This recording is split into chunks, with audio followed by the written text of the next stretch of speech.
which they founded many wakfs to improve life and education institutions, which means in Turkish madrasa in the cities. And both of them approached to Armenian people better than the Byzantine Empire. We can say that first time have the rights as a state citizen, especially when Mehmet II, the conqueror of Istanbul, transported many Armenians, Orthodox Christians, from other districts to improve trade and handcraft and also agriculture to Istanbul. In Ottoman cities, Armenians lived in not a separate district, and also there were not a high wall between Armenians and Muslims. They were always next door neighbors. They speak and the same language, cooking style, food, etc. All tales, things mixed each other. Actually, Armenians were wealthier people of the Ottoman cities. So they built big house and decorated like other Muslims. We cannot have chance which house of the Armenian or not. Armenian were minority in population, not much than 10% of population. A few place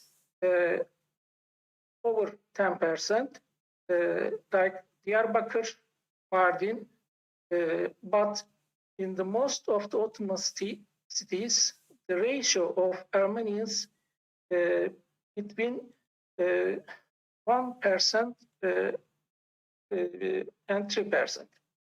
About the reality, but in the reality, represented as a cities, not minority. They have right to go to Ottoman court, or they can choose their own religious administrator called Kocabaşı. In the public bath, the Turkish hammam, all religious groups have special day. For example, Muslims Friday, Jews Saturday, and Christians Sunday. Armenians should respect Muslim worship place. For example, they have to build. They have not to build a pub near the mosque.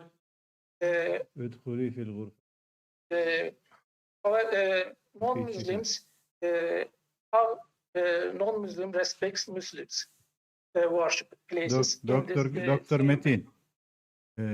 Yes. Thank you very much. We will come back to you and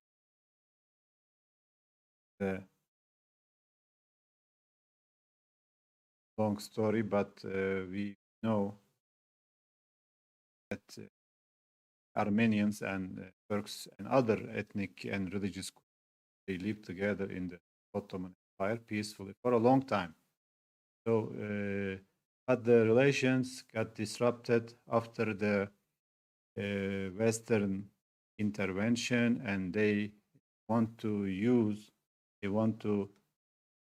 weaken Ottoman state from inside. So it was like a colonial, especially the British policy. Then Russian pick it up and stuff. So, but it is recorded that they were mixed with. They were not even like a ghettos, mixed with Turkish and other groups in Ottoman Empire.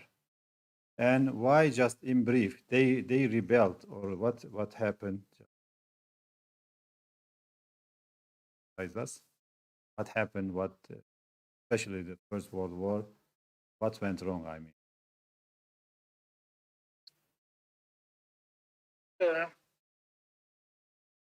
Especially, I worked on the classical period, professor.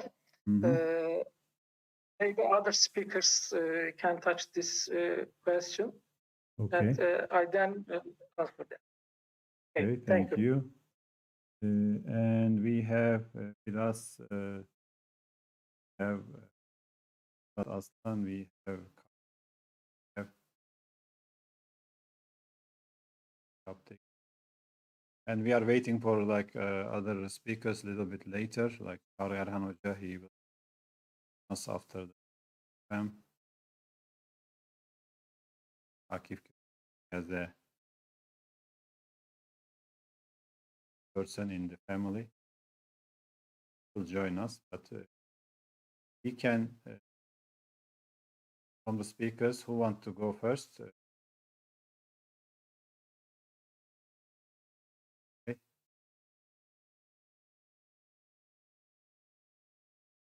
And maybe we go from the current Kasım İleri and following the developments why America did that, but just like a brief observation, is it the duty of American president to decide who was right and who was wrong in history? This is like absurd in a way that America should be involved in other crises and solving it, and we know in recent history America is not solving any problems. If not, they are adding more problems to the world scale. And we know in the Middle East, Afghan invasion, we know Iraq invasion. In Iraq, they said Saddam Hussein has weapons of mass destruction. They couldn't find any. But even before that, there was a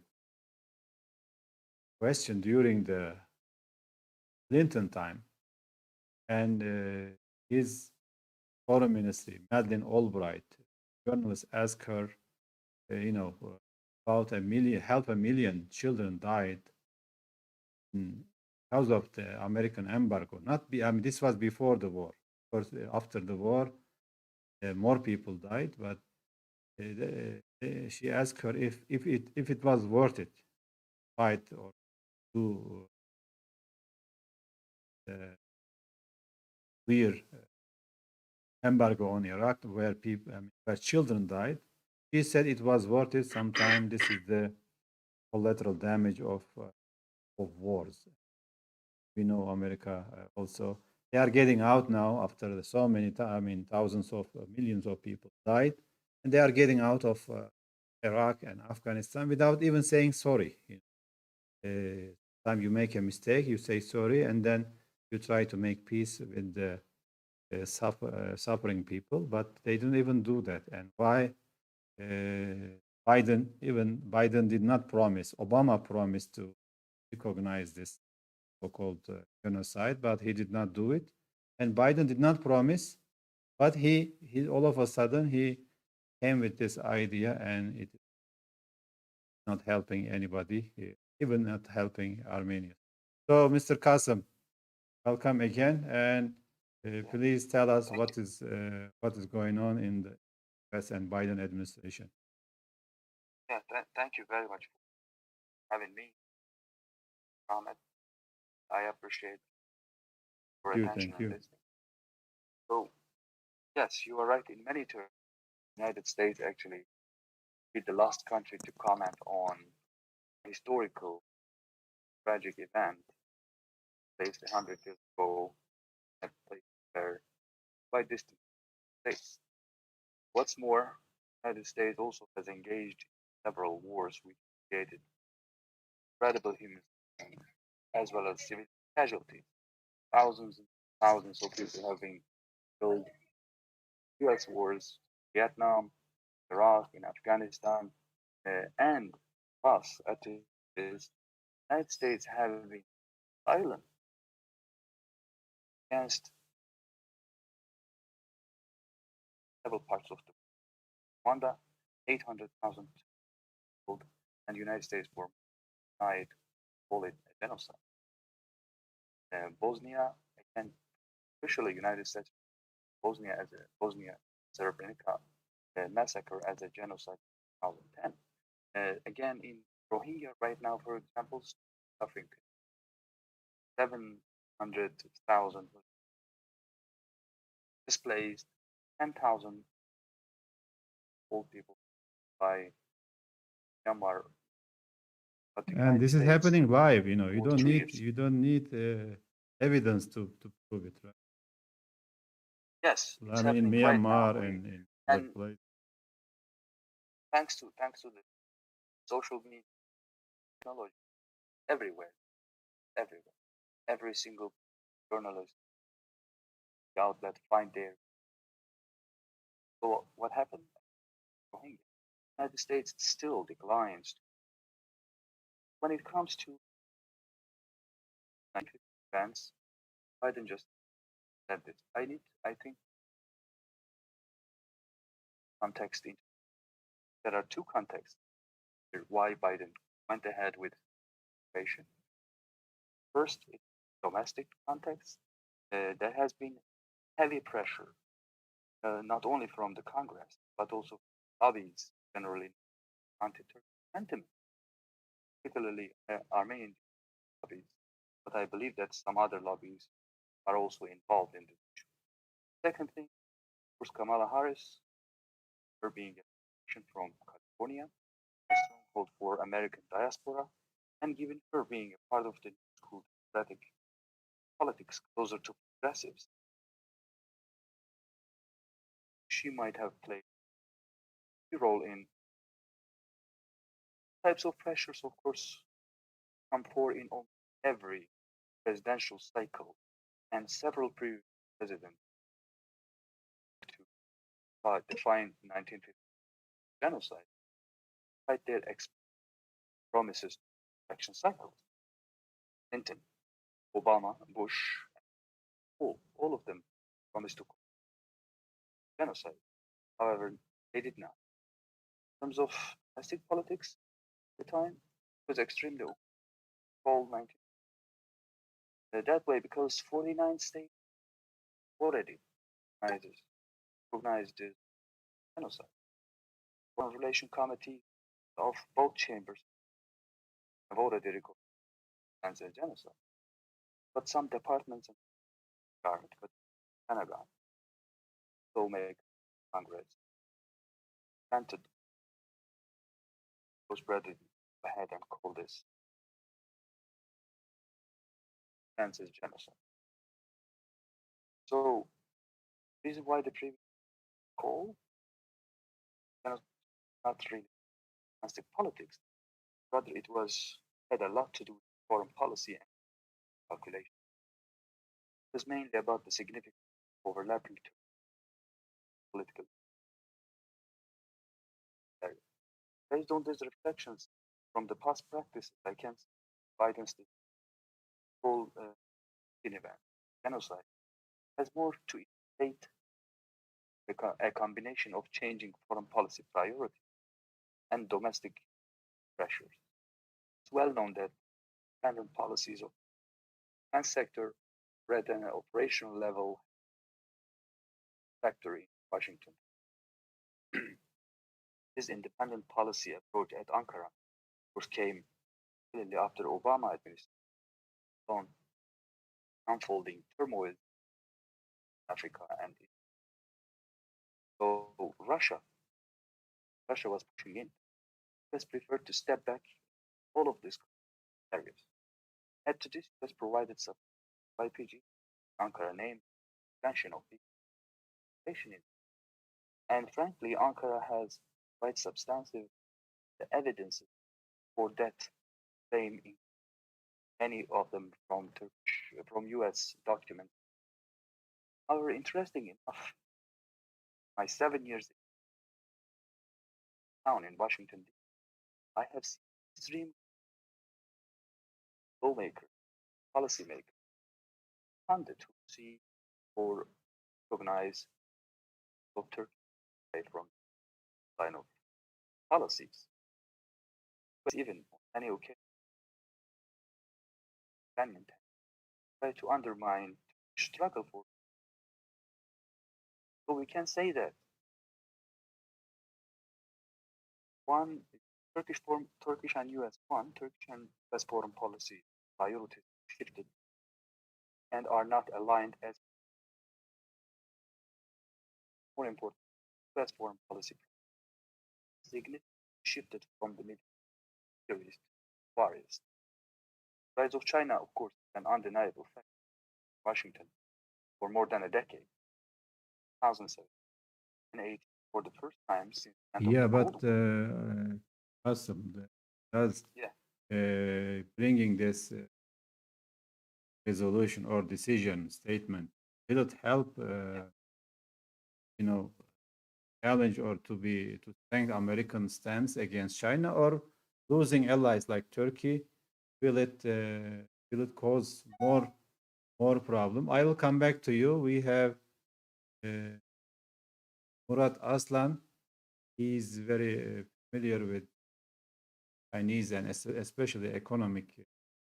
He also had Hakkı question back.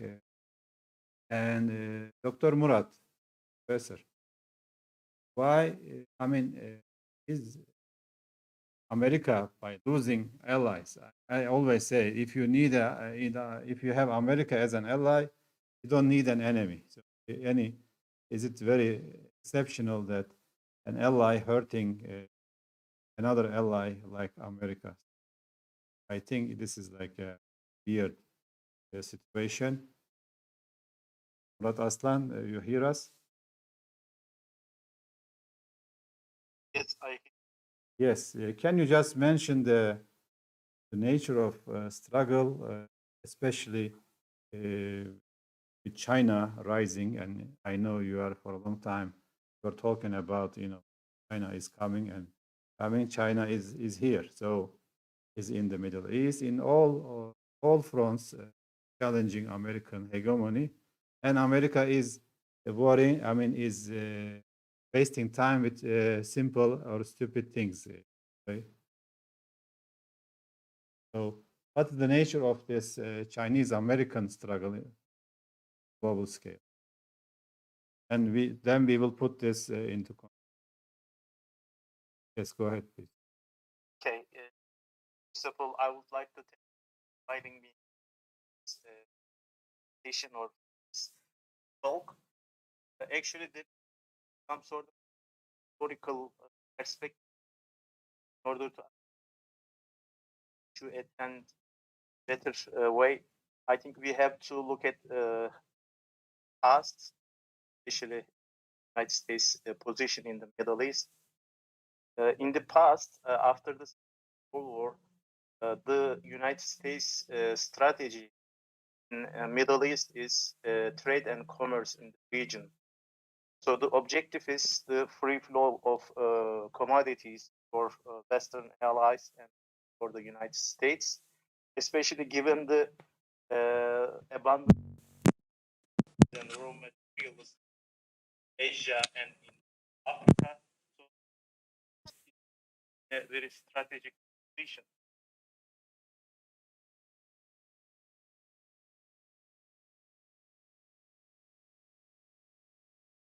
Also, after the 1970s, is due to oil. The past, almost 50% of the oil imported by the United States is actually coming from Persian Gulf or Arabian Gulf. Cold War, know that our United States, Soviet Union. So that is why the Cold War was important for this reason.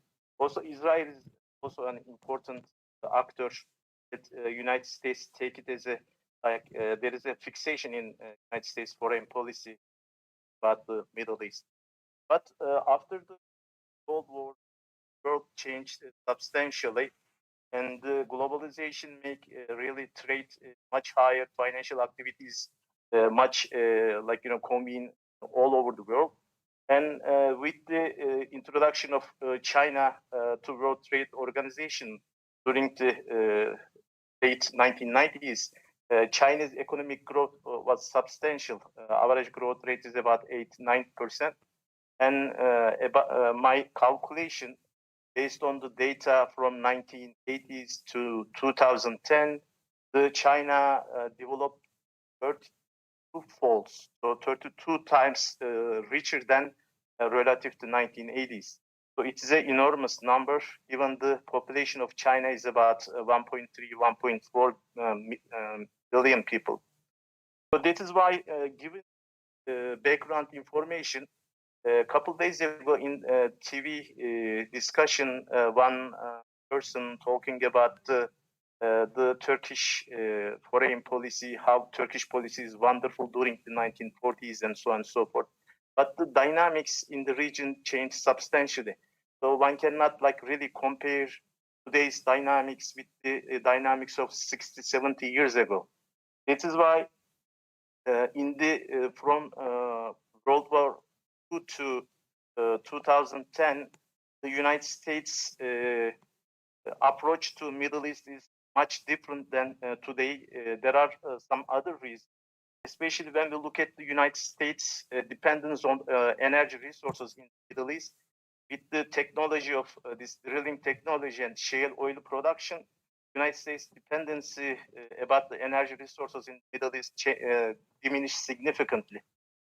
This is the first important point about why United States foreign policy switch to like pivoting Asia rather than Middle East.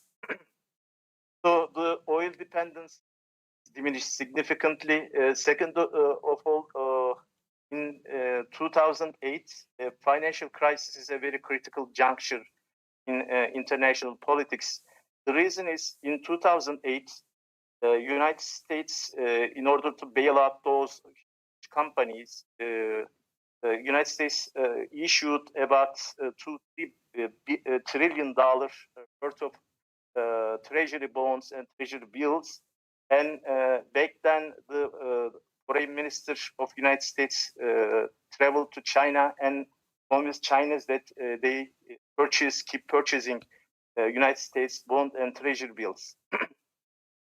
But at the same time, although Chinese started purchasing those government debt instruments, but in 2008, also United States increased the money supply. So basically, if you purchase bonds and treasury bills of United States, and at the same time, if United States Central Bank issuing new money and circulating into the global system, it means that the paper that China is purchasing from the United States is basically garbage.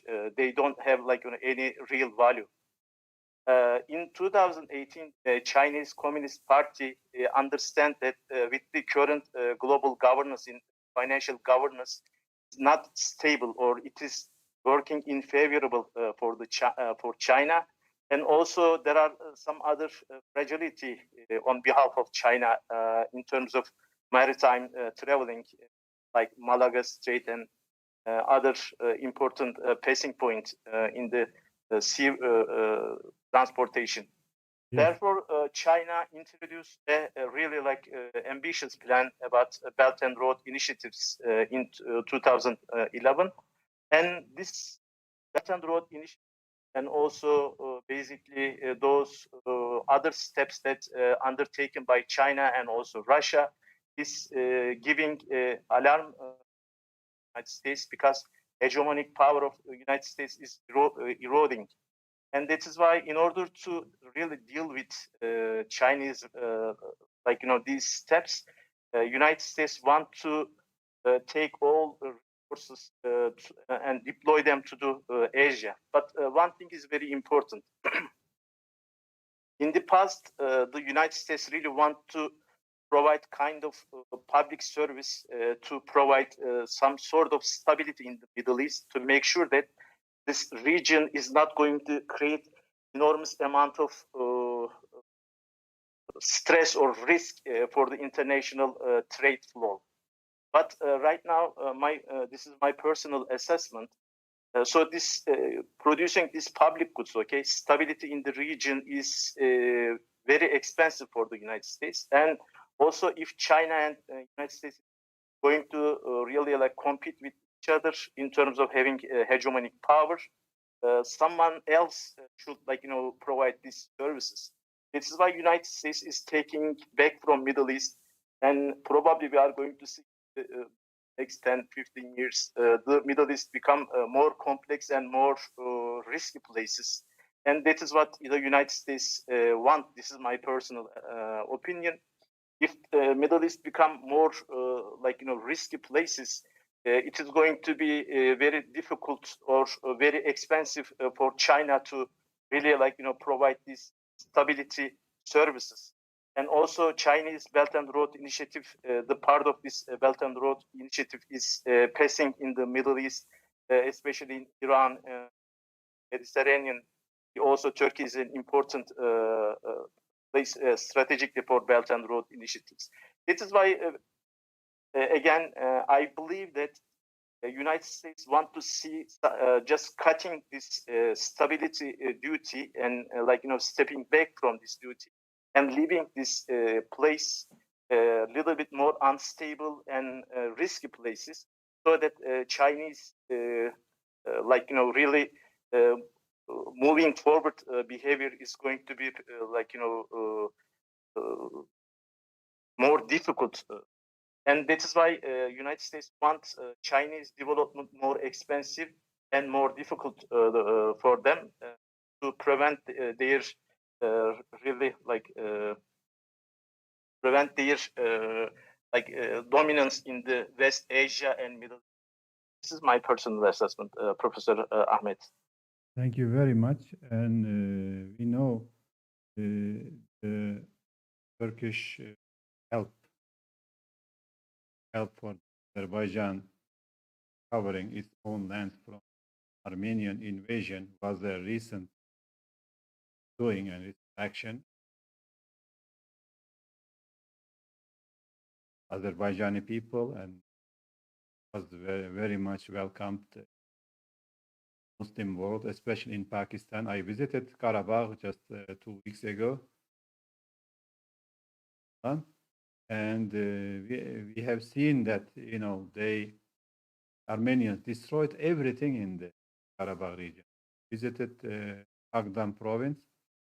It was so much mess that they did not put anything above each other. I mean, they didn't contribute anything. They just did the major destruction.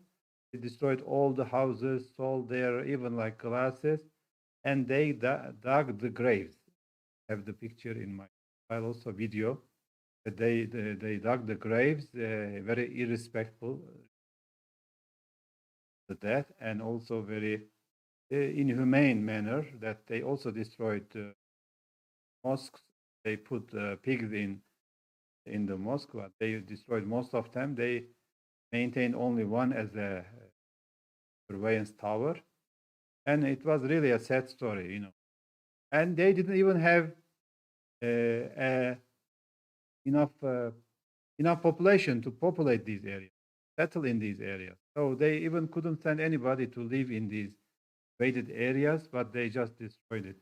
And we know Turkish support and Azerbaijani victory against these Armenian invaders was, I think, a shock that kind of during the election time, both Trump and Biden couldn't say anything on this, but I think after the election, Biden want to take revenge from Turkey for supporting Azerbaijan. And we know Turkish aviation expertise and developments played a very significant role in Azerbaijani success. And we have now Mr. Arda Mevlutoğlu. He's a security and aviation expert, and I know he's following and also thinking a lot about aerospace and defense policy, etc. Mr. Arda, welcome. Welcome. Thank you very much for having me and for the invitation. Thank you. And we want to hear the Turkish and Azerbaijani success, how they overcome these, especially the Russian They even used illegal Iskander-M type missile that can be put nuclear warhead in it. And please explain what happened in Karabakh and why America is upset with that. Thank you. Well, it seems that the Azerbaijani army's success in the Nagorno-Karabakh war is a culmination of long-term preparation, training, and investment. And it also seems that it is the result of long-term cooperation between Turkish and Azerbaijani armies. We all know that immediately after the breakup of or dissolution of the Soviet Union, Turkey has contributed to the build-up of Azerbaijani armed forces by sending personnel for training, education, and infrastructure establishment of Azerbaijani armed forces, for training the officers, NCOs, and all the soldiers, and building up a system. And in the following years, this collaboration has significantly deepened, and I think we have seen the results in this conflict.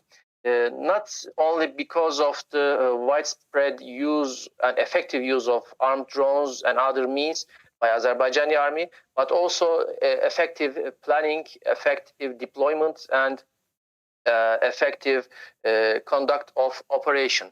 Therefore, I think Turkey not just exported military equipment and platforms to Azerbaijani army, but also helped Azerbaijan build up a capability, a significant technology-focused capability, which provided strategic results on the field. And that result, which is a factor achieved by drones, armed drones, kamikaze drones, and guided weapons, that result is shaping or changing the geopolitical equation in the region, which is, I think, in the process of making, and which will significantly alter the balances in the immediate region, maybe even expanding to the Black Sea basin, because the Caucasian area or Nagorno-Karabakh is a very important passageway between Black Sea region to the Central Asia and region, as we know. So through the collaboration in the military field or in defense industry, Turkey seems to be managing to achieving strategic results in its closer vicinity. We see similar examples in Turkey's foreign relations, defense and security-oriented foreign relations with Ukraine, and also in the case of Libya, and also maybe to a smaller extent, Turkey's relations with Qatar. So Turkey, through the export of its indigenous defense products, through the export of defense and security expertise, training, joint exercises, infrastructure, and doctrine exports, Turkey is achieving foreign policy results, or is on the process of achieving foreign policy results, which evidently contradicts to the interests of United States. And that, I think, brings two countries to a collision course, which we are seeing the results in the cases of S-400 F-35 issue, in the case of President Joe Biden's latest statement about 1915 events, and so on and so forth. Therefore, Turkey tries to create a larger room as a result of its regional power ambitions. That maneuver or that ambition directly confronts the interests of United States, and that, I think, contributes to the divergence of United States and Turkey's relations, foreign policy priorities, regional items of regional cooperation, and so on and so forth. Therefore, as a conclusion, I can say that the latest developments in Nagorno-Karabakh and Azerbaijan's victory is a very interesting case study for those who try to understand Turkey's ambitions as a regional power. Yes, May I make some addition here? Sure, Qasim. Go ahead. Yeah, so Thank you, interestingly, Mr. United States policy Thank you. toward Nagorno-Karabakh and Azerbaijan issue was interesting one and an awkward one actually. On one hand, you have Azerbaijan, which is supported by Turkey and Israel. On the other hand, you have Armenia, which United States tacitly supported. Some statements say that they are in contact with the Armenian administration. Armenia were supported tacitly by Iranians and openly by Russians, or tacitly again by Russians. So United States found itself in a camp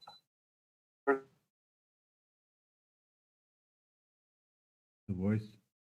the Turkish effectiveness, both in Nagorno-Karabakh and particularly Turkish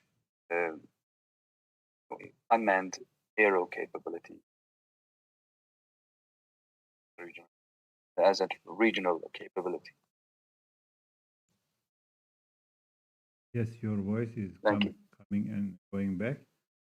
And as I said, I visited Karabakh and Azerbaijan, and somehow Armenians, they overplay their hand. And there was a discussion that America, not in European Union, there was support sometime for Armenia, so they are wrong in invading territory.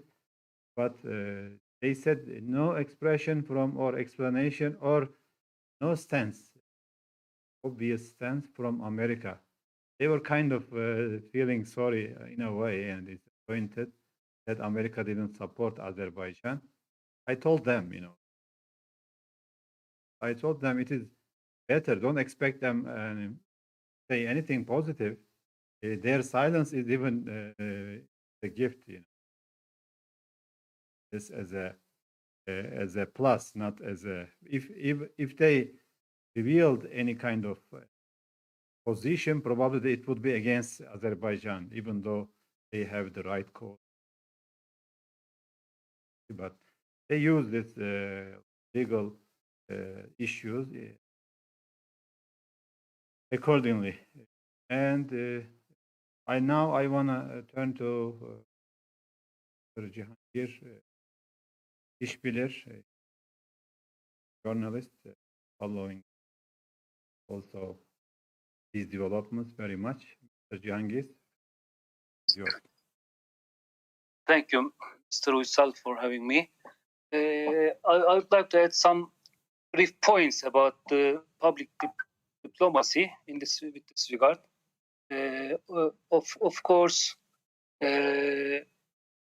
Turkey should no longer remain reactive and defensive on this subject. First and foremost, I would like to underline this point. It should find more accurate and effective formulas we should find, which will explain our thesis to both domestic and international public opinion arena. But in doing so, it should be offensive rather than defensive. I think, for example, Turkey maybe should establish some museums, especially in cities where the Armenian gangs massacred, and should reveal the historical facts via international effective publications, which we neglected so much. Biden's discourse will definitely have international effects in terms of Turkish-American relations or Turkish-Armenian relations. But there is no need to take this discourse change as references.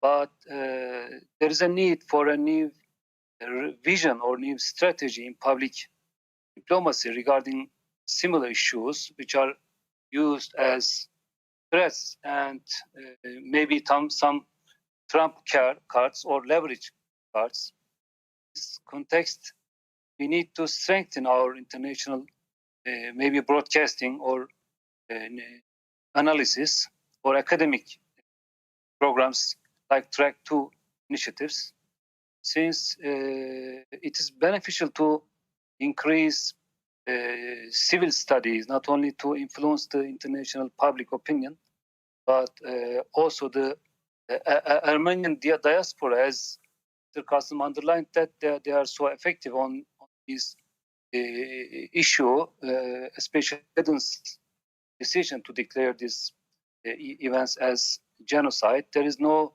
other way to confront or to cope with all these disinformation campaigns.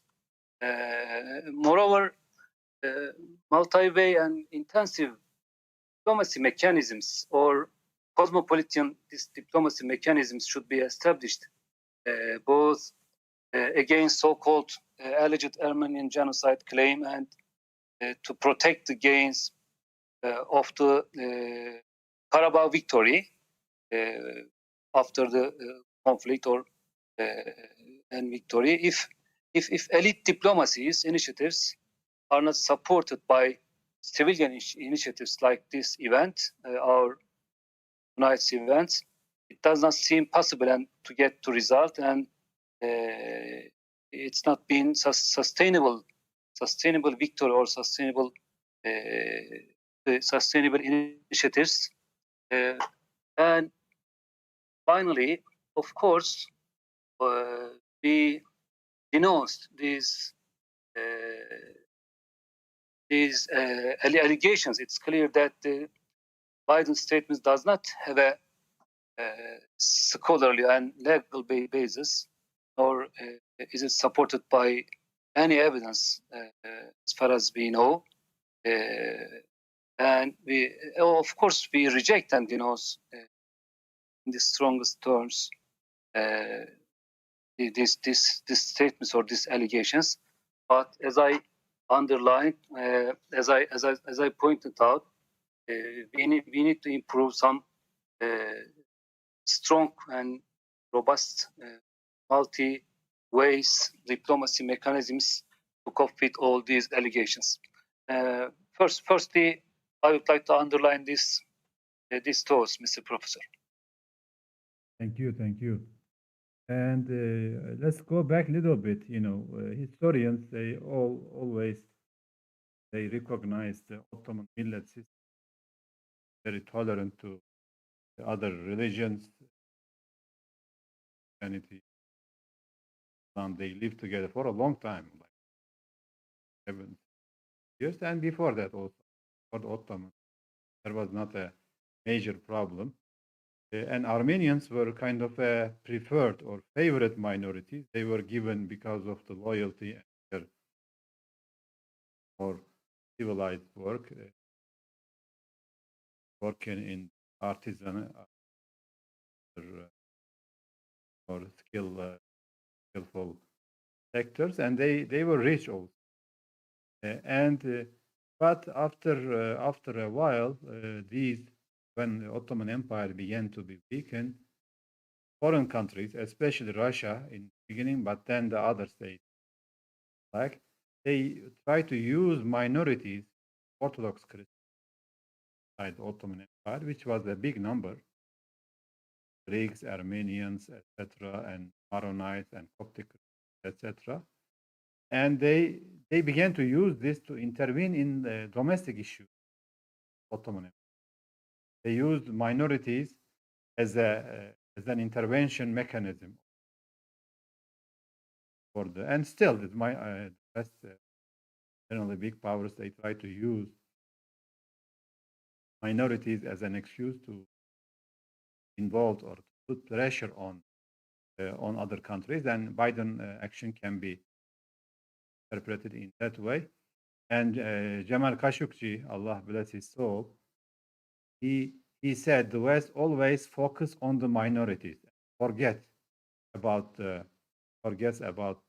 majorities. In our region, rights of majorities are also violated. They are suffering. But there is a kind of obsession with minorities, and this is one of the problems. But the issue came for those who speak Arabic and Turkish. There is a book by Mustafa Kamil. I repeat this with other occasions, but it is very significant. Mustafa Kamil, this is the Egyptian hero, that wrote just 6 years before the First World War, so before this tragedy, warning Armenians, saying that live together for a long time, don't fall into the provocations of these great powers, especially UK that time was provoking. And we know the missionaries by, especially because Armenians were originally Orthodox, but missionaries, they target them, make more Protestant. American and British missionary schools, they try to convert them to Protestantism, and French missionary schools, they want to convert them to Catholicism. And he says the first agitations or provocations started in the British or Protestant Armenians, because they were guided by these British schools and Protestant seminaries, and then it spread to other. Then Russia also picked it up and they used even more aggressively. And the book is very valuable. It's called Al-Mas'ala al-Sharqiyya, or the Eastern Question. There's a translation into Turkish. I had contributed kind of commended the translation of the book, and it's very valuable to understand what happened in the region just 100 years ago, just prior to he's almost like begging the Armenians not to come fall into this game.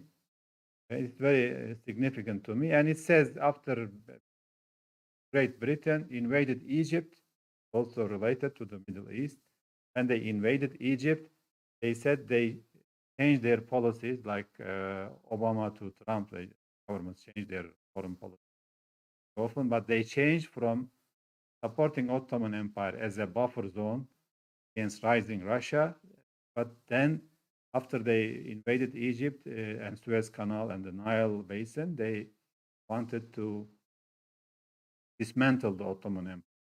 This is the idea from the Kamil thinker and vision. In this way, we can. There is a connection between Armenians today. Also, after Syria crisis, many Armenians went to Sabah and even settled in the invaded territories, as well as they fought. They bring a lot of volunteers from fight against the Azerbaijanis. But one quick example also, when the British invaded Egypt and they had a puppet government, and they made Nubar Pasha, an Armenian origin, they made him a prime minister. He signed, of course, this is their puppet, he signed the separation of Sudan from Egypt. Before that, both countries were a united rule under Muhammad Ali. So there is a serious connection between the two sides. And I wanna also look at the Russian part in Kürşad Aslan. He can maybe comment on, or if other want to. Dr. Kürşad, hear us or not?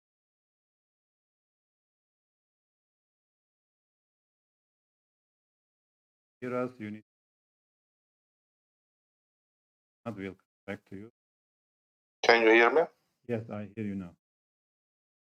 Okay. There are many perspectives to talk about this Biden's decision about Armenian genocide, so-called genocide. We can look at it from the American perspective, domestic perspective, global politics perspective, Russian perspective, within Turkey, our domestic structure. It is also possible to look at the picture from Russia. After the collapse of the Soviet Union, 10 years passed with turmoil in Russia. You know, Yeltsin, he was a drunken man. He couldn't stand by himself. When Putin came to power, the first duty for him as a former KGB agent to re-establish Russian state institutions and trust people lost during the first 10 years after Soviet Union.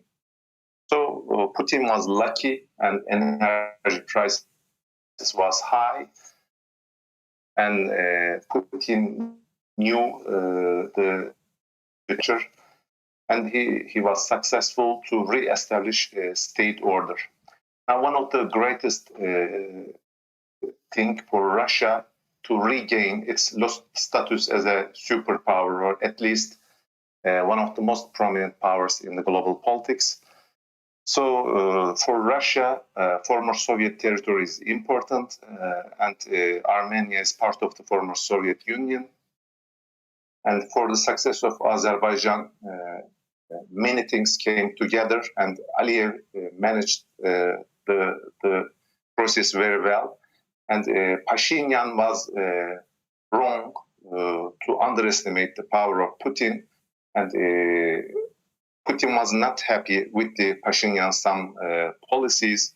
So Putin at least remained quiet or neutral in the dispute. So we can give credit to Aliyev to understand the equation. As he knew the post-Soviet structure from his father, and he also lived under Soviet Union.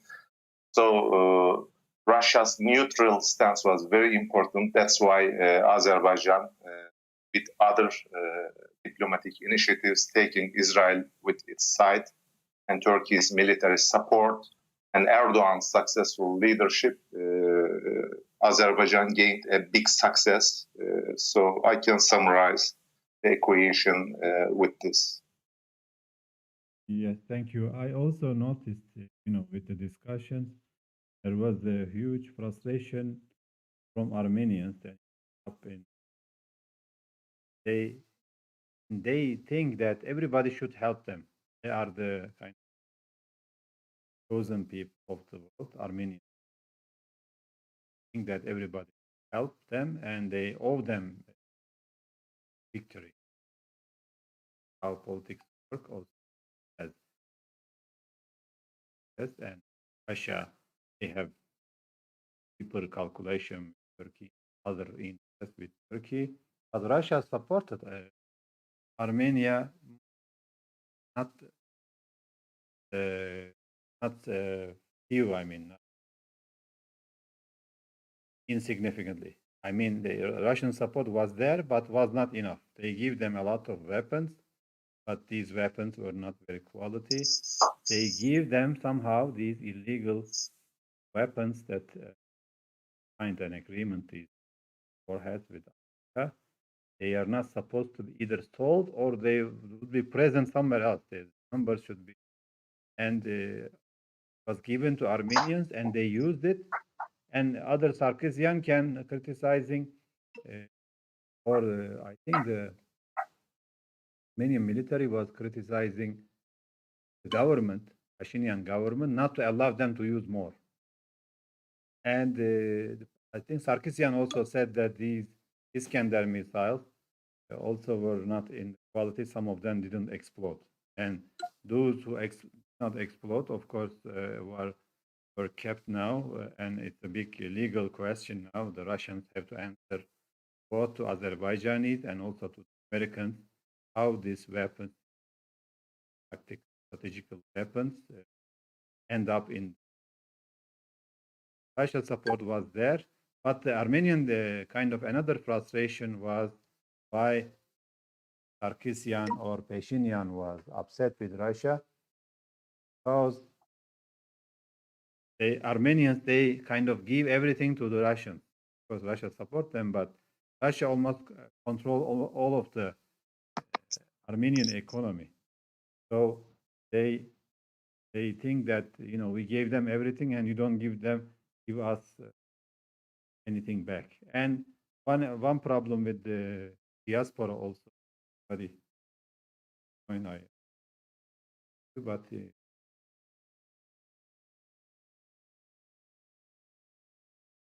but let me just finish in one sentence that the Armenian diaspora is very aggressive and they think they are losing. This is like their internal politics, not inside Armenia, but inside the diaspora, because Armenians are very few and they are either they are in America mostly, they are probably a Protestant, or in France maybe Catholic or secular. So their identity is losing, and if they wanna keep their identity, they have to invest in these victimization or genocide claims that this is the only thing that managed to bring Armenians together. So they need this kind of agitation for themselves, not to maybe get revenge, or maybe, of course, they want to take revenge from others, but the real reason that they are losing their identity and assimilation is very big level. This I think I wanna also, Faisal Hoja, if you wanna comment on this identity, please. Us have a sociologist professor, also good friend, because the identity is and assimilation is a big issue for Armenians, and they are agitating this issue. They send a lot of money, kind of became a business in Armenians, and I realized that they just wasted all of this money with building these ditches and holes and defense mechanism. They did not build anything. They just wasted the Karabakh soil. It is unheard of now. Solve the problem because diaspora has the upper hand, the economic aid and politics and agitation.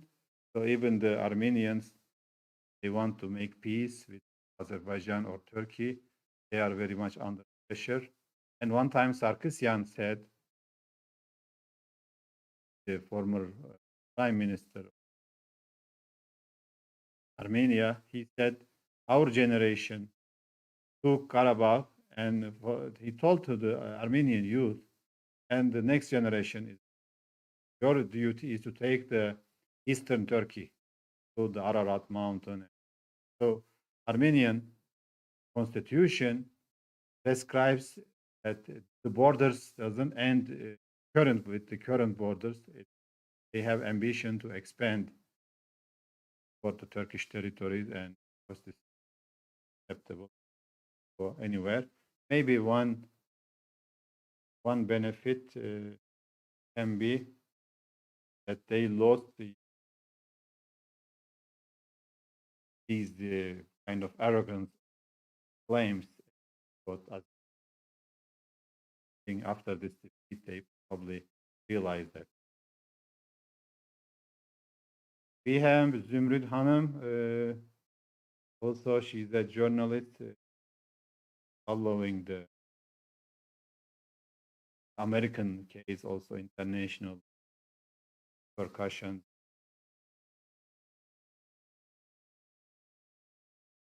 of this decision also, and I want to welcome her.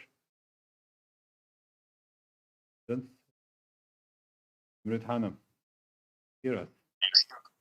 Yes, I can hear you. Thank you. Thank you, Professor. Thank you. Nice to Thank you see so you much for the even introduction. virtually. Yes, definitely. It's been a long time. Go ahead, please. Is there any specific question that you'd like to ask, or do you want me to just share my opinion? Share your opinion insight? and your take, and then we'll ask you more harder questions. Okay. I'm not sure if I'm prepared enough for those harder questions, but I'll try my best. So here in the U.S. in Washington D.C., of course, we've been we were actually waiting for Biden to make that announcement. As you all know, every year there is this tension, there is this tense wait for Turkey from the if whether there will be an announcement, whether they would recognize the Armenian genocide. So this year we got that. I mean, we know that they are recognizing the 1915 events as genocide, and that is their policy. So I think having this happened now is kind of a relief as well, because that was going to happen anyway. So we it didn't happen with Trump based because of the specific relationship, personal relationship between the leaders. But we knew that that relationship was not the case between Biden and Erdogan. And this was kind of going to happen. This was expected, although we didn't think that it would. We always had this 50% possibility that it might not happen. They wouldn't sacrifice their relationship with Turkey for just a recognition for just Armenian diaspora. But it looks like this is not the case anymore in the Biden era. And in terms of the relations between Turkey and the US, we should, I think, be prepared as a country for a different kind of relationship, for a different tone. I think this kind of set the tone set the tone for the future, I think, issues between the two countries. So we can just expect a little challenging, a little more challenging relationship between the two countries for the future. That's I think that's how it looks right now to me. Other than that, I think having this happened is kind of a relief, because we can now move ahead and we can just get this out of the way and maybe focus on some other things that are, I think, more important and more pressing. And of course, Turkey reacted appropriately, and that's how Turkey sees the issue. And of course, it was their right to react to that kind of statement. But we also, I think, keep that in mind, that the statement, the language of the statement was very carefully drafted. So I think it also shows that they still care about the relationship between the two countries. They still care about Turkey, and they still want to. They are not accusing or blaming Turkey directly, and they kind of use this careful language, careful tone in the statement to not agonize Turkey, if that makes sense. So I think that is also important to keep in mind, and kind of think that this is not the end of the relations between the two countries, but it's a setback, obviously, and we will just have to kind of reposition maybe ourselves, or Turkey needs to reposition itself and look at its relations with the US from a different perspective, from moving on. So that's my 2 cents for now. I hope I made sense. And if there are any questions, I'm happy to answer. Yes, thank you. I want to about the future of how this will further, but the kind of why America is bothered by. He is not listening to American words, in voices. They tell Turkey to do something that in the past, like Turkey was doing yesterday, and now today Turkey is not telling the same. And awkwardly, in the past, Turkey and US has more parallel agenda. Now it's becoming more differing. Turkey, of course, America is having superpower, has different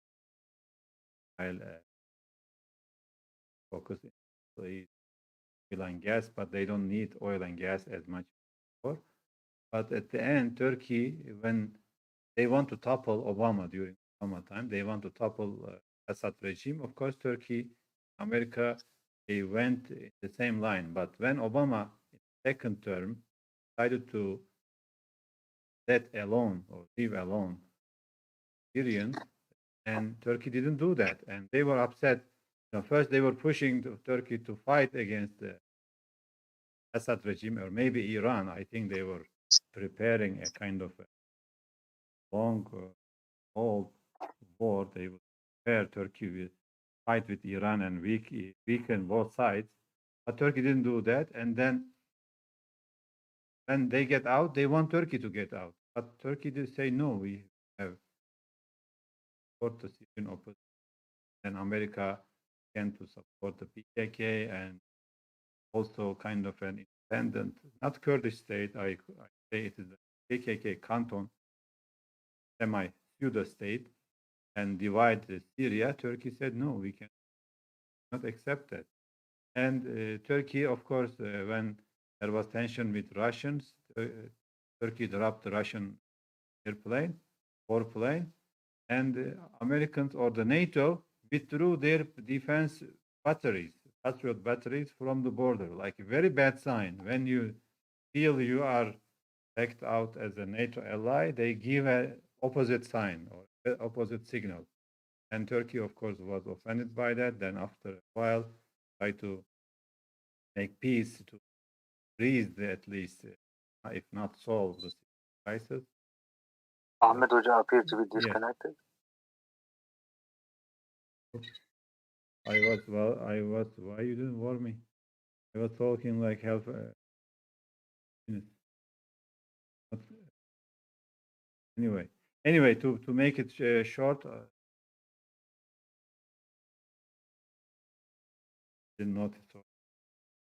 And like Turkey was not listening to America, and America didn't like it. And when Turkey needed the defense system, they didn't want to sell Patriot missiles. And then, of course, Turkey go with the Russian missiles, and of course, America like it. The friction. Of course, Turkey tried to balance between Russia and,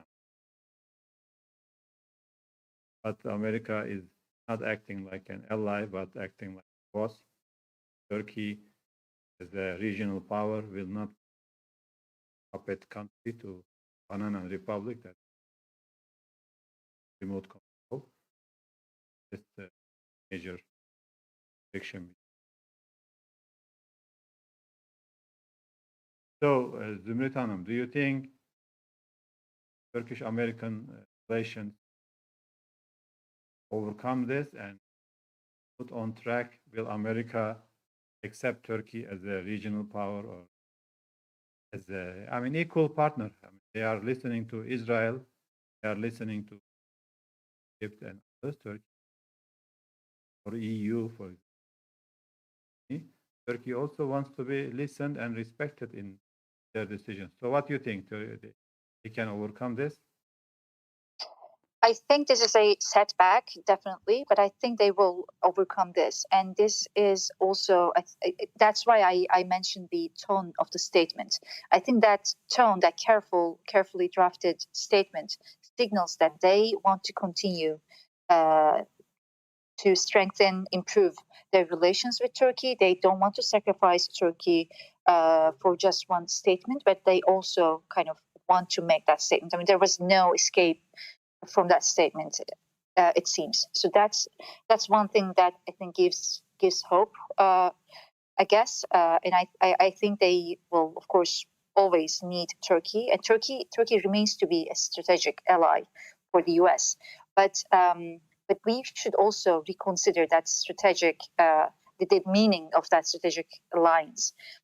So I think this is not because this also has to do with the US's agenda in the region. So Turkey was perhaps more strategic before, when the US had more ambitious agenda in the Middle East. But it seems like they're trying to move away from the Middle East, and they're trying to withdraw from the Middle East, and they don't have so that they don't have a very ambitious agenda anymore for the Middle East. So that is one of the reasons why that strategic alliance may have changed its meaning a little bit. It may not be as important to the US as it was before. So this is something that we need to keep in mind and reconsider. And this will help us to, I think, reposition ourselves. It will help Turkey to reposition itself when it comes to dealing with the US on some strategic matters. I hope this answer helps, or this answers your question. Does help, really helps. And we have, yes, anybody wants to add? I want to add something. Professor Ahmet, thank you very much for Zümrüt Hanım contribution. I think the US is confused significantly. On the one hand, the United States strategic documents have been showing China is the number one security problem for the United States. And at the same time, when we look at the United States inside, there are other problems play a substantial role. For example, some of our friends, Professor Ahmet, you also did your PhD in the United States. And when we first arrived in the United States in mid-1990s, really, I saw the strength, how big the United States was. And some of my friends visited the United States recently, and they told me that, really the infrastructure in the United States is terrible. It is very old. It is deteriorating in a fast manner. For example, I graduated in a university in Washington, D.C. Some of my friends told that, hundreds and hundreds of people living homeless in the street of Washington, D.C., and even the situation in Los Angeles and other places is much worse than Washington. So basically, the United States is not something that we get used to, like a country with, almighty, really huge economic power, military power. For example, when we look at the economic growth performance of the United States from 1940s to 1970s, the U.S. Economic growth was incredible. Each year, the growth is about 4 or 5%.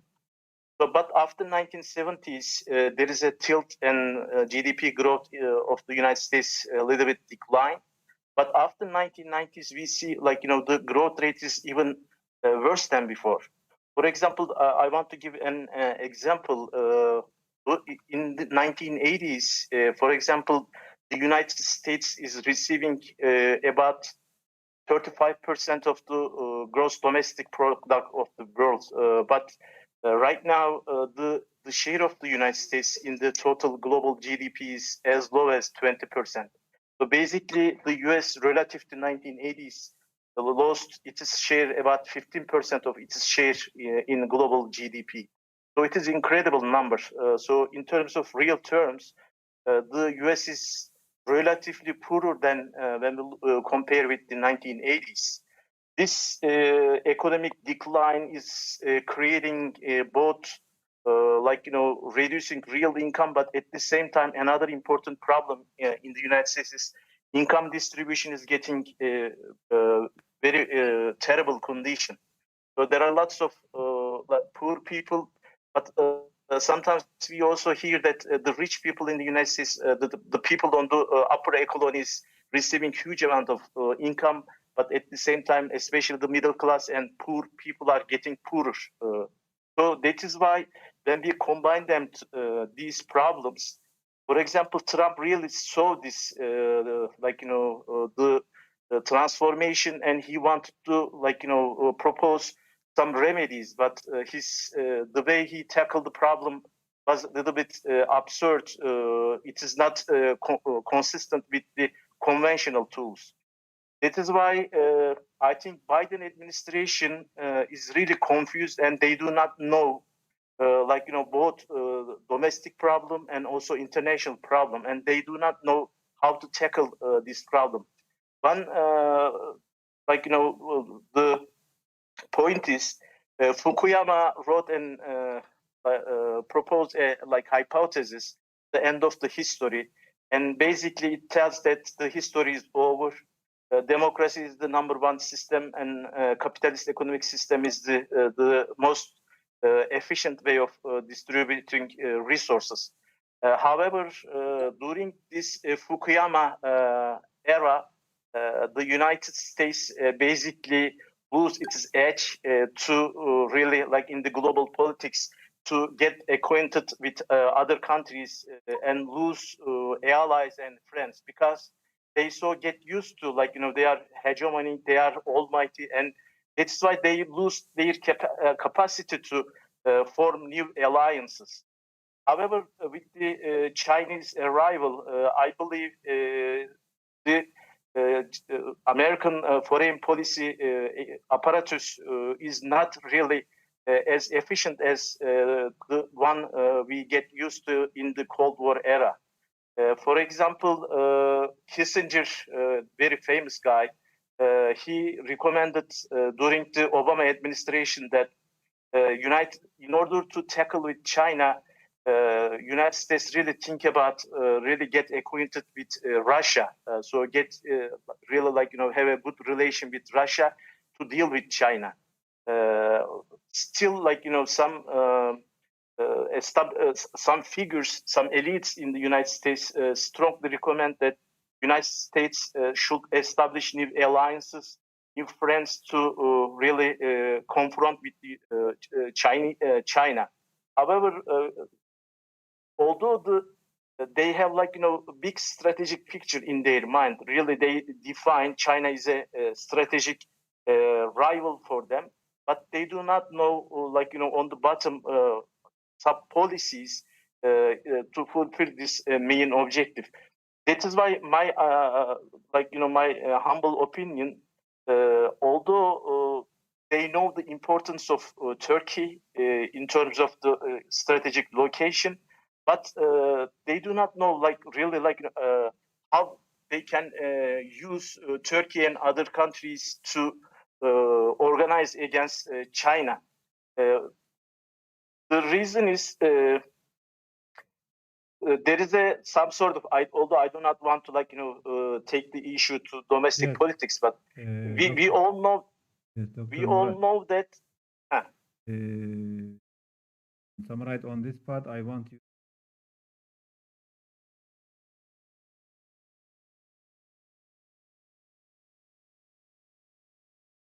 We want also to know how Iran is affected.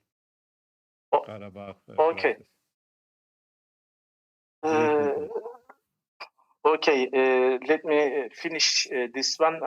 This is my idea that the United States has a really some sort of negative sentiments toward our President Tayyip Erdogan, and this negative sentiments sometimes contaminate the strategic planning in the in Pentagon and in Department of Foreign Affairs. So this is my humble opinion with regard to how the United States is really seeing Turkey in terms of foreign policy making in the Middle East. And although they really understand the importance of Turkey, but unfortunately their mind is really contaminated with the Erdogan, and it is why they sometimes skip the the real matter, and they just take the issue with their problem with our president. Now with Iran, although Hakkı Uygur, the head of the Ankara Center for Iranian Studies, we during this the conflict in the Azerbaijan and Armenia, we close to observe the behavior of Iran. This is unfortunate that Iran, at the beginning of the conflict, really favoring Armenia. So they took some steps. They just let the military ammunition and military vehicles passing through Iran, and they just sent some military help for Armenian defense. However, after some time passed, and they really didn't. This is this is our opinion, that they thought Putin will not allow this type of military clash between Armenia and Azerbaijan, and that is why they thought that the clash might take only maybe 1 day or 2 days, but they didn't expect this kind of success from on behalf of Azerbaijan, because Iran always feel that Azerbaijan depend on Iran to make sure that they have strategic advantage or strategic influential power Azerbaijan, and that is why Iran always although Azerbaijan has Shiite community, but still although Iran and Azerbaijan share this common denominator, but still against Azerbaijan we see that historically Iran is also have a good relation with Armenia, because really Iran does not want to see Turkish closure or Turkish influence in Azerbaijan, because maybe some of our listener knows in Iran almost 35-40% of the population is ethnically Turks and mainly Azeri, and that is why it is creating a very significant amount of security fragility for Iran. That is why Iran does not want Turkey to have some both soft and hard power or good relation with Azerbaijan, because as long as Azerbaijan is weak and depend on Iran, Iran has a upper hands in terms of the regional politics. Thank you.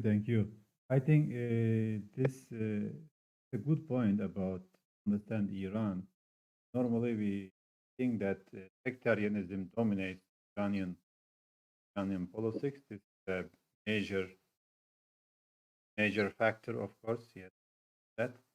But when it comes to choose between nationalism and national interest, ideology, or religion, I think Iran's national feeling or Persian nationalism, I think, dominates even more than stronger than sectarianism. This Armenia and Azerbaijan case is very telling, because Azerbaijan is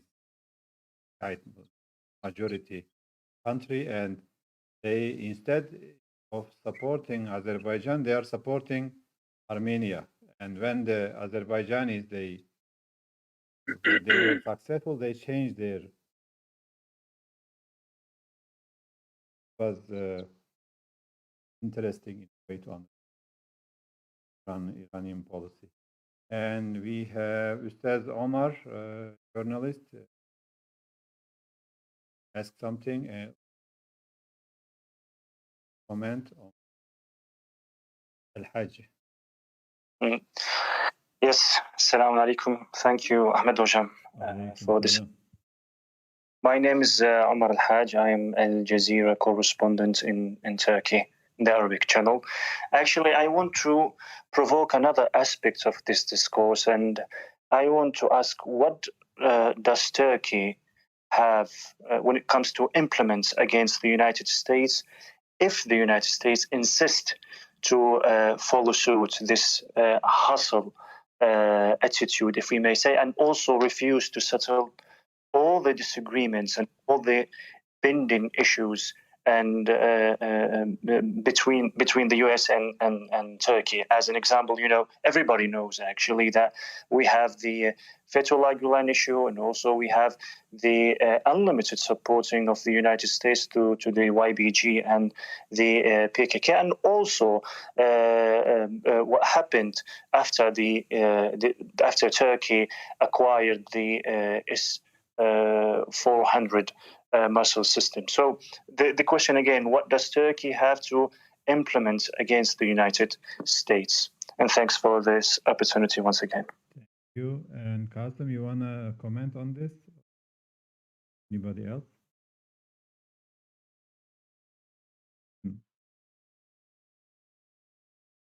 Your mic is off. Twitter spaces are good, but sometimes you don't get the reaction. But it is like I like it actually. Anyway, go ahead, Carson. Yeah, with respect to, I didn't get the main gist of the question. What can Turkey implement, you mean, or force against the United States? I think he's saying, if I didn't understand, saying if America insists on this recognition and also push for of compensation or whatever, what are the Turkish force or point of resistance or humans that will happen in a way to? Well, I mean, do you think first? Do you think Biden will insist on this line? Turkey? I don't think so, because the statement, if you check the nature of the statement itself, it is put in a way to distance Turkey from the allegations. So the statement says, we do not do this to cast the blame, but to ensure that what happened never repeated.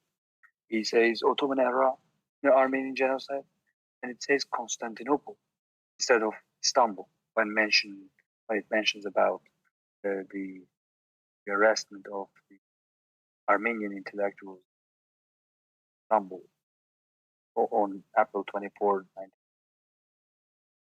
So this is a clear kind of sign that the text is structured in a way distance Turkey, modern Turkey, from. I don't think that United States legally have tools to go ahead with asking reparations from. Yes, individual Armenians are going to bring this issue to the American courts coming months or years, but of course, for U.S. law doesn't really have a lot of space to bring these issues in front of Turkey in a legal setting. With respect to Turkey, of course, this is setting a new wedge between Turkey and the United States. And in the future, of course, it's not as in the past, as just in the post-Cold War era or during the Cold War era. You have two sides. Either you have Russians during the Cold War or United States, or after the Cold War, actually, you have nobody other than United States lean against. Turkey, well, does not right now. I don't think that they are considering to have some types of plans to enforce something against the United States, but Ankara definitely would have, for the longer term, have some plans to structure its relations with great powers, China, with Russia, United States. I don't think that Turkey is out of the NATO parameter yet. The national security of Turkey is still in line with the NATO ones. Turkey is still in the line with NATO alliance. But in the longer term, when these types of issues, unsubstantiated issues, brought against Turkey, a way to threaten the Turkish state's existence or Turkish territorial integrity, political independence, then it will have to have certain repercussions that will irrevocable, actually, repercussions that will drive Turkey more, actually, away from the Western alliance. But for now, I don't think that there's some options to bring against the United States, right? Thank you. Any more comment? First, and not. I want to also yes. I want to get the opinion or perspective reflected in Arab world. I have Dr. Mohammed Al Shanqiti from Qatar University.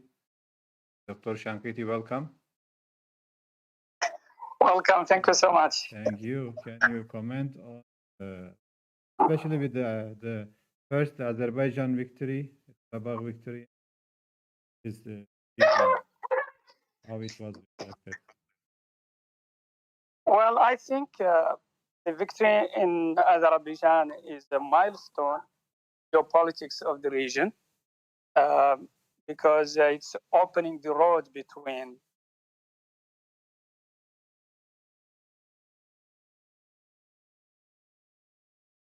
Like,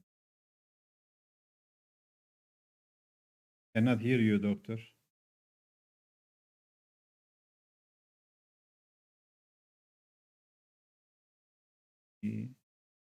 Reconnecting. In the meantime, I think, hear us, you can continue where you are left off.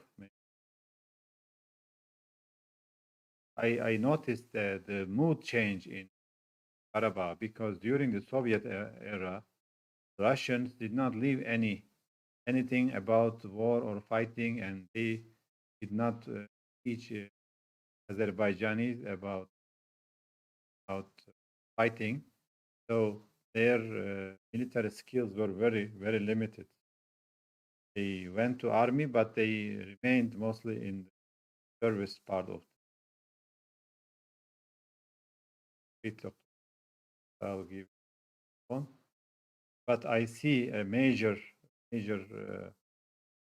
mood change of mood and confidence building Azerbaijanis because they were like even in 90s when they lost the war, Armenia is like 1/3 of the Azerbaijan and was by breaking the spirit or shameful to lose to a small enemy, and now they are winning and they have invested in.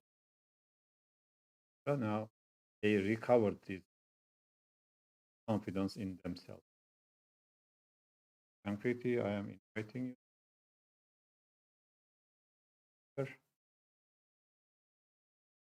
Maybe connection. And let me complete my sentence, Dr. Mohammed, and then get back to you. So there is a big change of confidence. Even it affected other Central Asian countries, and especially Georgia and Ukraine, when Ukraine are challenging Russia now in Donbass and Crimea. I think even the Ukrainians, they feel more confident now. Turkish help of. So somebody can do it, think that they can resist. Mohammed, you're cut off, doctor, and please go ahead. Yeah. Hello? Yes, I hear you. Yes. Sorry, I have some noise in the background and some connection problem. Anyway, I was trying to say that I believe the victory in Azerbaijan is very important milestone in geopolitics of the region because first I think it's opened the connection between Anatolia and the Turkic nations eastwards, and I think that's very important, especially if we take it within the context of this international competition between the traditional land powers, Russia and China, with the traditional sea powers, the United States and the West. I think that is a very important development.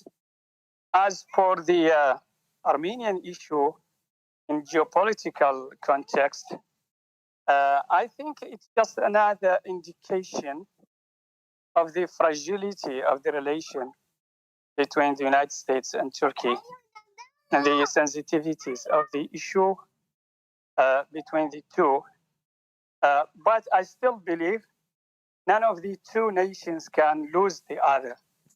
I think the United States still need Turkey, and it will need Turkey for a while in the balance of international power. And I think also Turkey still doesn't have a real alternative for her Western alliances. There is no enough trust with Putin that can allow Turkey to free itself of its Western alliances. And so I think it's a shaky relation. It's like a dysfunctional marriage. People who cannot go to divorce, but there is really no love between the two. It's just a matter of necessity and convenience. Yes. Thank you very much. And I think both countries they still need each other. And but as I said before, if you have an ally like America, you don't need an enemy. They're hurting Turkey almost like enemy can hurt them. Supporting the PKK with leaving us alone in Syria and leaving Iraq to Iranians, and a lot of things they are doing, and especially when you need more defense cover, they resist to that. Need defense, air defense system against aggression, and they have patriots. Patriots are not even as effective as Arabia really covering, but at least they are putting all kinds of conditions, distance plus their F-35 fighter jets. They were together, and again they are saying tell it to you or your partner. Kind of a bad signal. Still, there is not enough alternative, and it's better for Turkey not to lean on one side, lean on America completely, as in the Cold War era, or lean on Russia because Russia still has its own problems also of vision. Russia is cooperating very much like Syria, Libya, for example. All of a sudden, Russians show up in Libya, where Turkey was about to recover legitimate government in Libya, was going to recover the whole country. Then all of a sudden, we found the Russians there, and they don't even admit their presence. They told them. So this is like it's better to be balanced all sides. The hard. We'll see. Qasim, you want to comment?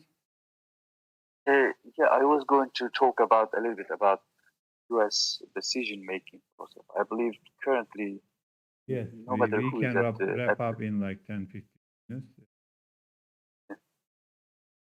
So the decision-making process is paralysis in Washington. It has like this. For the first time, as I said before, nation security. But Qasim, before I forget, defense. also Biden looks very old. I don't know he's capable of controlling all the files and process, or as Trump said, VP Biden, he's getting a lot capable of managing the. No, honestly, it's a big question. If Kamala Harris, the vice president, be managing the affairs. Let's go ahead. Yeah, so for the first time, we heard, normally in the past, we would say Bush administration, Obama administration, or Trump administration. But here, even from U.S. officials and U.S. media, we are hearing Biden-Harris administration. So, of course, it means that Harris is more influential than Pence during Trump era, or Biden when he was vice president to Obama previously. But the general, I mean, the United States as a state is decision making is getting perplexed or in paralysis with respect to the great power competition. For the first time in 2017, the national defense, national security, two documents, national security document and national defense strategy documents mentioned the great power politics, great power competition, and as a bigger priority than threat of terrorism for the United States.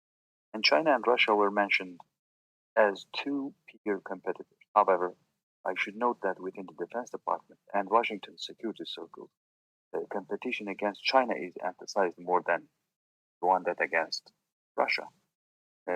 It's understandable because the way it's understandable, China is a bigger threat for the United States, a bigger competitor for the United States. But I think the way that Washington handles this perception, this threat perception, has technically perplexed Washington's overall decision-making capability. Particularly, military believes that redeploying forces from Middle East and Africa to Pacific will help. They draw down forces from Africa, even pulled high-rank military officials from African continent. They are readapting more than 7,000 troops from tank and armored units to naval combat training in order to face China. And also, they draw down from forces from Middle East, like in Iraq, and now they are pulling out of Afghanistan totally. However, China is everywhere. Particularly, they have already taken over Africa.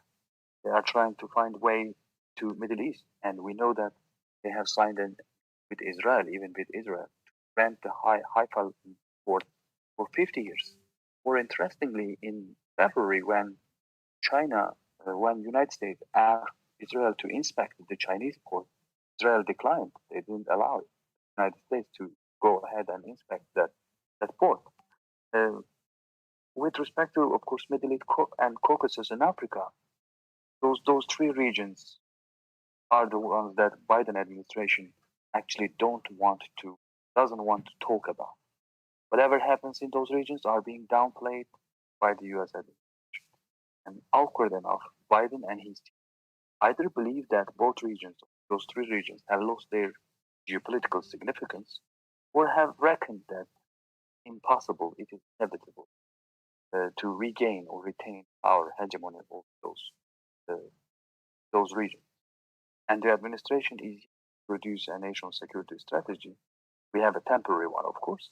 There is also an overall global posture to be currently ongoing. We don't know how they are going to restructure the U.S. force presence overseas. So when you look at those two documents, there it will come in June. Biden's new foreign policy and security strategies would be better, of course. We would have a better picture of the priorities. But currently, the United States have two significant threat perception: emerging technologies, which actually bring wars from overseas into the U.S. Homeland, and China's nuclear posture growing the absence of regulations like the one with Russia. So the military believes that they should first take on China, contain China, and also the administration, the civilian side of the administration, they should prevent China infiltrate into the U.S. digital world to influence to American public opinion. That's why right now they are not really, they don't have a clear picture of the global geopolitical shifting grounds, and they are laser focused on those emerging technologies, their posture, and try to deal with China through conventional military capability, while China is already on the shores. So that's why they don't calculate how important losing a country, particularly a country like Turkey, to anybody else out there. They don't get it, they don't understand it, and they are just sticked with certain domestic politics, and also, of course, certain frustrations in Washington. And it's a paralysis in terms of strategic decision making, I think. Thank you. Thank you, Qasim. And when I can add one point if I can. Sure. Well, I really appreciate what Qasim just said. All of these need to be taken within this shift of geopolitics on the global scene, and I think really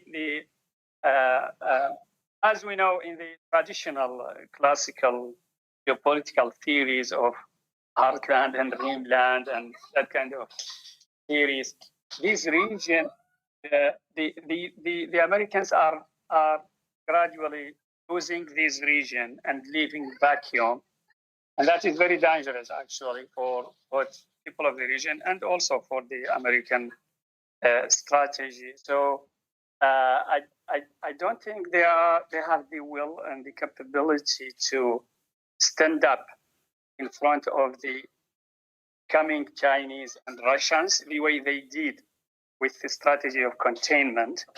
But logically, they should have had some kind of thinker. They should have thought about some kind of alternative. At least logically, I believe it was much better for the US to strengthen Turkey's position and power in the region to avoid this kind of vacuum. But as Qasim said, I think, yeah, there is a lot of things illogical going on in Washington today. Thank you. Thank you, Dr. Mohammed. And I think there is kind of a tiredness, superpower. I commented on when they declared that they want to out of Afghanistan, ambitiously after the end of Cold War, they want to show that they are the power. They coupled Saddam Hussein and Balkans, etc. And now looks like after a couple of decades, especially after 9/11, almost 20 years now. Yes.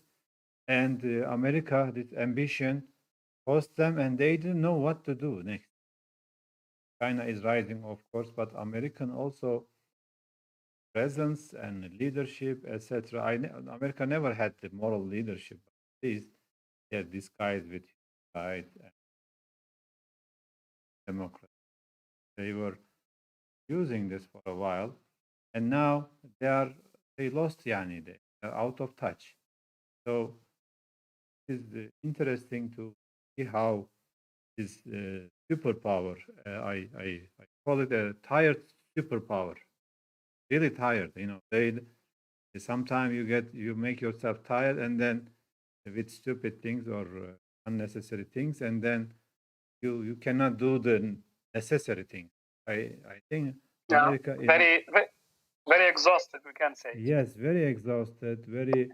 Hegemony fatigue. But this is also like dangerous. Why? Because America, what Obama said, we wanna lead from behind. So leading from behind is like, where are we? Where are you leading us, or who are you leading? So these questions, it can be. Well, there is another question. I mean, if you want to lead from behind, it's not supposed to stab people from back in the back anyway. Back, yes, very very good point. Or you cannot push it to your alliance. Yes, you cannot push him over the hills, or over the ditch, and leading from behind sometimes is like pushing to the hill or from the wall, people canyon, lead from behind, but where? So this is another topic that Obama used, leading from behind, but this leadership didn't bring anything. I think they are, they lost the touch. They lost. Also, similar things in Europe also. Not much leadership, strategic thing. Russia is pushing them aggressively. And again, France, even though there is a historical competition between Eastern Christianity and Western Christianity, Orthodox and Catholic, and West became Protestant. And this is not secret. And now to limit Turkey or limit democracy in Libya, they are bringing Russia to Libya, and America is upset at that, but doesn't do anything. They just push some diplomatic pressure, but at the end, the superpower had a lot of tools used. His allies like France, American allies, NATO, and Europe, bringing Russia, the main adversary. Russia is an ally to China also, and to your backyard. China is present in Africa economically. Now you bring Russia as a military power to stop your ally like Turkey from securing Libya's national interest. Also, some of, I mean, really, they are like out of ideas. Look, so we don't know where it's gonna go. I believe there is a problem of maybe political imagination or strategic imagination from the part. I think the most important is this is a very important lesson for the people of the region here to think about their future in a national order without American dominance. Yes, That will we be should think like that. that is really neat. In professor, in mathematics, there is a requirements. The number of equations should be at least equal to number of unknown. I believe in supporting Mr. Qasim's idea, we sometimes, unfortunately, mistakenly, we feel that the United States decision making or policy making is a homogeneous machine. Just we implement or we just put input and there is going to be an output. It is wrong because in the United States there are so many power centers that they are dynamically really in the decision making process. For example, 2 years ago, there is an American diplomat visited us at Center for Iranian Studies. She told us that the CENTCOM, which is responsible from Middle East, and EUCOM, which is responsible from European Union in NATO, she told that the EUCOM or European NATO, let's say, they are very good key because they always in Pentagon discussion, they are always favoring Turkish interest. But on the other hand, CENTCOM is generally not really lean on Turkish interest. They are in general see Turkey as a not strategic ally. So it means that there is a lots of paradox in United States decision making process. This is why sometimes we have really make a correct calculation. United States is not a homogeneous country just making decision on the basis of just computer giving the input and going to make a decision. Therefore, also the lobbies are very important. Another important point: China and Russia is not really friends. There are some shortcomings to define them as friend. For example, for S-400 case, I think we have some red lines in relation with the United States. Our red line is Syria. Especially, we do not want to see some sort of terrorist state on our border. So, for example, the United States promise us or have a some sort of reconciliation with Turkey and United States about the Syria problem. One can expect that probably we can solve this S-400 problem. Another important point is when we define Russia, for example, this Ukraine crisis recently, when we look at again economic data, basically Russia did not grow the growth rate of Russia for the last 10 years is 0%. The Western countries sanctions incredibly adversely affect the Russian economy. So again, this is another important input. Really, when you make decision, not only you have to look at from your own interest perspective, but also you have to also really focus on the other partner, other actors in that decision making and how their situation can change with when you take a step. So that is why this geography is very complicated. There are lots of interdependency among the actors, and that's why Turkey should probably take small steps, baby steps, when taking any policies towards the recent Biden's decision or any other decision with regard to China. But the good thing is Turkey is in a very strategic place, and we have to really understand the Americans that the Turkey cannot some like small country or irrelevant country that you can just disregard in Middle Eastern and global strategic equation. Therefore, I think it's up to us. We have to really kind of marketing our foreign policy more intensively. Because if China is coming, I believe Iran, Turkey, even lots of countries must be collaborate to deal with China. And I think United States is not really in maybe next year or a few months later, they are going to reconfigure their stand with Turkey. This is my again personal idea. Thank you. Thank you, Doctor. I think that there is kind of a difference between general U.S. diplomatic perspective. Turkey is positive and value importance of geographical strategic alignments, but in the Middle East section, diplomats generally they are very much influenced more or less by the Israeli perspective, and many Jews exemplary, but still Israel plays influence the American Middle East policy. Now also we have Israeli allies like also investing this line and Turkey. So America is confused in a way in the foreign making policy. They have people they value Turkey and people like very anti-Turkey. Similar to other policies, they have people like very anti-Iran and very also pro-Iran, and similar things maybe. So how Biden administration will distribute power and authority among them is a serious question, but I don't think he's able to manage all these files or balance all these files. So it falls the American foreign policy now falls more into the lobbies,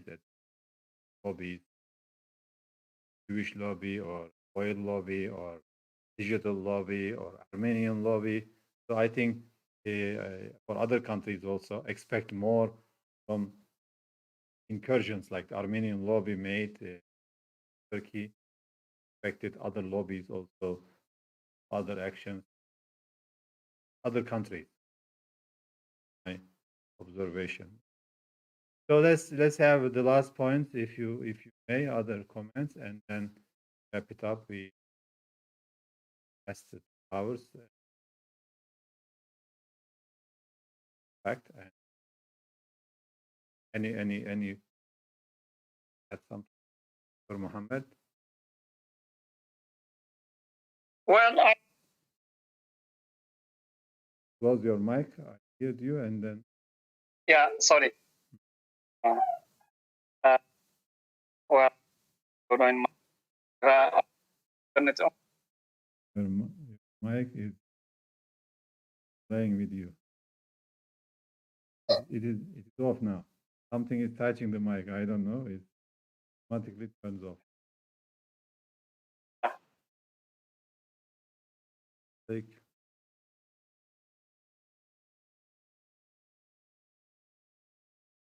open his mic. Like a what is it? Conspiracy, Dr. Mohammed. Some lobbies are after you also. Your mic cannot come. Qasim and Omar, any last point? As Mohammed, you can reconnect if you like. Qasim, go Thank you very much. I just wanted to say thank you very much for all those who listen. And I appreciate this platform. Thank you. Thank you. Also, thank your contribution and valuable comments. I would like to also thank you for Professor Ahmed and all the speakers as well as all the listeners for listening us. For those Muslim, have a good Ramadan, inshallah. Have a good night. Ameen. For Mohammed,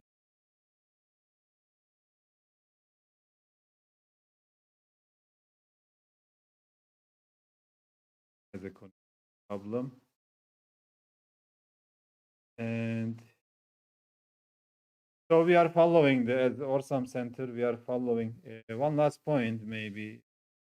Turkey demanded an independent scholarly committee, scientific committee, joint committee by Turkish scholars and Armenian scholars that opened the whole archives. Armenian archive, Turkish archive, Russian archives, British, and other archives to have more scholarly objective studies. But Americans, Armenians, they said this is a done deal. We don't want to bargain on this. We already convinced a lot of people. They don't want to come to the maybe a scientific research on this. Always saying that we are open archives. Yes, Dr. Mohammed. So, yeah, I was trying to say just well, it's all about politics, not about really history or honest academic research on what happened. There are plenty of tragedies in World War One, Anatolia, and in the Middle East.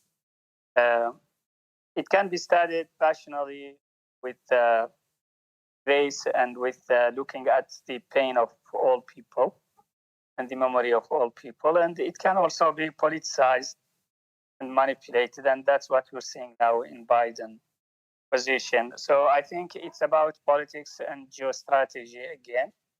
It's a very complicated situation. I understand how the critical issue for Turkey. I think, as usual, of course, Turkey proved to be a powerful country and able to deal with different international powers, able to diversify its strategic alliances, something that the Americans are not happy with, of course, because they tend to deal with Turkey as just a piece of the NATO and Western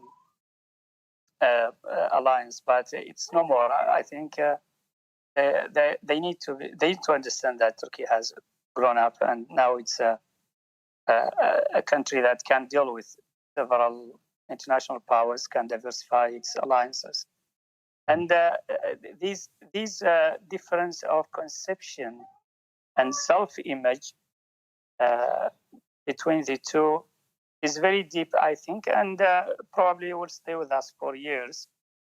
No disconnection is possible between the two countries.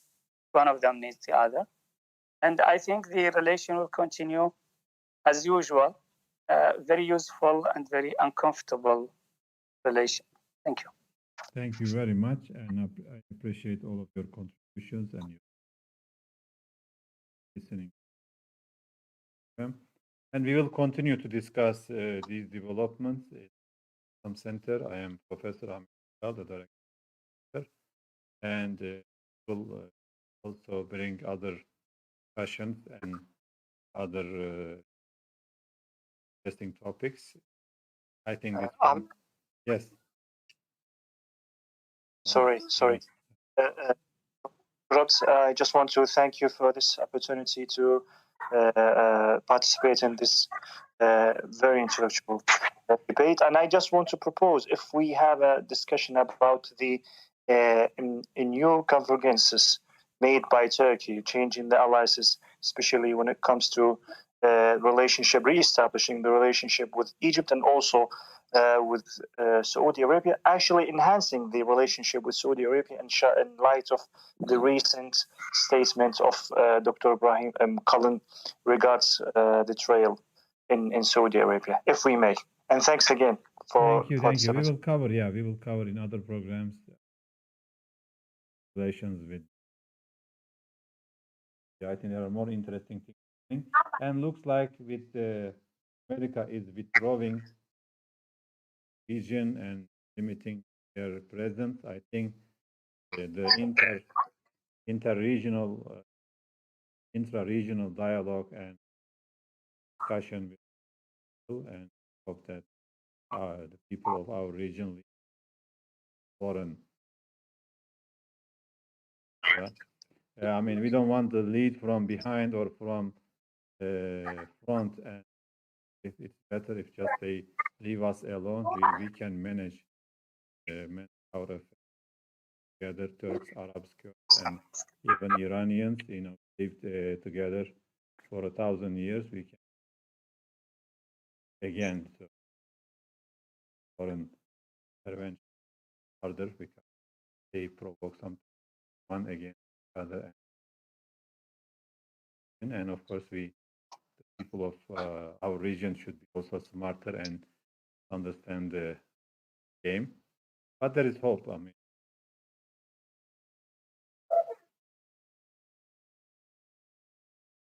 can find a solution. Thanks for everybody. Thanks to everybody. Hope to see you in another program. Thank you. Thanks a lot.